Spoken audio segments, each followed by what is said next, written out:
Hi views, ಎಲ್ರಿಗೂ ನಮಸ್ಕಾರ. ಎಲ್ರಿಗೂ ಸಂಕ್ರಾಂತಿ ಹಬ್ಬದ ಶುಭಾಶಯಗಳು. ಇವತ್ತು ನಾನು ತೋರಿಸ್ತಾ ಇರೋ ರೆಸಿಪಿ ಹೆಸರು ಮೊಳಕೆ ಕಾಳಿನ ಸಲಾಡ್, ಅಂದರೆ ಐ ಪ್ರೋಟೀನ್ ಸಲಾಡ್ ಹೇಗೆ ಮಾಡೋದು ಅಂತ ನೋಡ್ಕೊಳೋದ.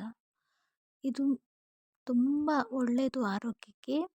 ಮಕ್ಳಿಗೆ ಕೊಡೋದ್ರಿಂದ ನಾವು ತಿನ್ನೋದ್ರಿಂದ ತುಂಬ ಬಾಡಿಗೆ ಒಳ್ಳೆಯ ಒಂದು ಸಲಾಡ್ ಅಂತ ಹೇಳಕ್ಕೆ ಇಷ್ಟಪಡ್ತೀನಿ.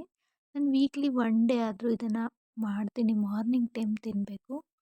ಇದನ್ನು ಮಾಡೋಕ್ಕೆ ಮೊದಲಿಗೆ ಮೊಳಕೆ ಕಟ್ಟಿರುವಂತಹ ಹೆಸರು ಕಾಳು 1 ಕಪ್ಪು, ಬೇಯಿಸಿ ಇಟ್ಕೊಂಡಿರುವಂತಹ ಕಡಲೆ ಬೀಜ 1 ಕಪ್ಪು, ಮೊಳಕೆ ಕಟ್ಕೊಂಡಿರುವಂತಹ ಕಡಲೆ ಕಾಳನ್ನ ಬೇಯಿಸಿ ಇಟ್ಕೊಂಡಿದ್ದೀನಿ, ಅದು 1 ಕಪ್ ಹಾಕ್ಕೊಂಡು, ಇವು ಎರಡನ್ನೂ ಏನಕ್ಕೆ ನಾವು ಬೇಯಿಸಿದ್ದೀನಿ ಅಂದರೆ ಅದು ಹಾಗೆ ತಿನ್ನೋಕ್ಕಾಗಲ್ಲ ಕಡಲೆಕಾಳು. ಸೊ ಅದನ್ನು ಒಂದು ಸ್ವಲ್ಪ ಉಪ್ಪು ಹಾಕಿ ಬೇಯಿಸಿದ್ರೆ ನಾವು ತಿನ್ಬೋದು.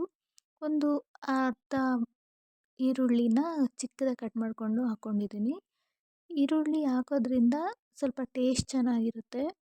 ಒಂದು ಅರ್ಧ ಸೌತೆಕಾಯಿನ ಕಟ್ ಮಾಡ್ಕೊಂಡಿದ್ದೀನಿ, ಅದನ್ನು ಹಾಕ್ಕೊಂಡು ಅರ್ಧ ಇಲ್ಲಾಂದರೆ 1 ಟೊಮೆಟೊ ಚಿಕ್ಕದಾಗಿ ಕಟ್ ಮಾಡಿಕೊಂಡು ಆ್ಯಡ್ ಮಾಡ್ಕೋಬೇಕು. ಒಂದು ಸ್ವಲ್ಪ ಕೊತ್ತಂಬರಿ, ಒಂದು ಹಸಿಮೆಣಸಿನ್ಕಾಯಿನ ಚಿಕ್ಕದಾಗಿ ಕಟ್ ಮಾಡ್ಕೊಂಡು ಹಾಕ್ಕೊಂಡಿದ್ದೀನಿ. ಯಾಕಂದರೆ ಮಕ್ಳಿಗೆ ಕೊಡೋದ್ರಿಂದ ಅದು ಅವ್ರಿಗೆ ಬಾಯಿಗೆ ಸಿಗಬಾರ್ದು. ಸೊ ಅದಕ್ಕೆ ನಾನು ಚಿಕ್ಕದಾಗಿ ಕಟ್ ಮಾಡಿಕೊಂಡು ಹಸಿಮೆಣಸಿನ್ಕಾಯಿ ಹಾಕಿದ್ದೀನಿ. ಕ್ಯಾರೆಟು ಒಂದು ತುರಿದು ಇಟ್ಕೊಂಡು ಅದಕ್ಕೆ ಮಿಕ್ಸ್ ಮಾಡಿ ಇದ್ದೀನಿ.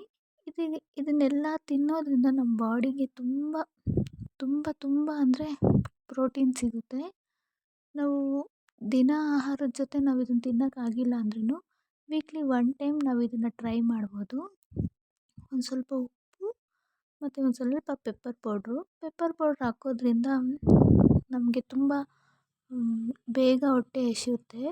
ಸೊ ಅದಕ್ಕೋಸ್ಕರ ನಾನು ಪೆಪ್ಪರ್ ಪೌಡ್ರು ಯೂಸ್ ಮಾಡಿದ್ದೀನಿ. ಒಂದು ಸ್ವಲ್ಪ ಗರಂ ಮಸಾಲ ಹಾಕ್ತಾಯಿದ್ದೀನಿ ನಾನು, ಸ್ವಲ್ಪ ಟೇಸ್ಟ್ ಬರಲಿ ಅಂತ.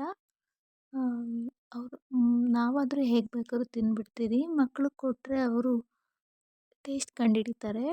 ಸೊ ಈ ಥರ ಮಾಡಿಕೊಡೋದ್ರಿಂದ ಅವ್ರು ತುಂಬ ಇಷ್ಟಪಟ್ಕೊಂಡು ತಿನ್ನುವಂಥ ಸಲಾಡ್ ಇದು. ನಾನು ಪ್ರತಿ ವಾರದಲ್ಲಿ 1 ದಿನ ಆದರೂ ನಾನು ಈ ಥರ ಮಾಡ್ತೀನಿ. ತುಂಬ ಚೆನ್ನಾಗಿರುತ್ತೆ, ತುಂಬ ಟೇಸ್ಟಾಗಿರುತ್ತೆ. ಒಂದ್ಸರಿ ನೀವು ಟ್ರೈ ಮಾಡಿ, ನಿಮ್ಮ ಮಕ್ಳಿಗೆ ಕೊಡಿ ಅಂತ ಹೇಳ್ತಾ, ನನ್ನ ವಿಡಿಯೋ ಇಷ್ಟ ಆದರೆ ಲೈಕ್ ಮಾಡಿ, ಶೇರ್ ಮಾಡಿ, ಸಬ್ಸ್ಕ್ರೈಬ್ ಮಾಡಿ. Thank you friends.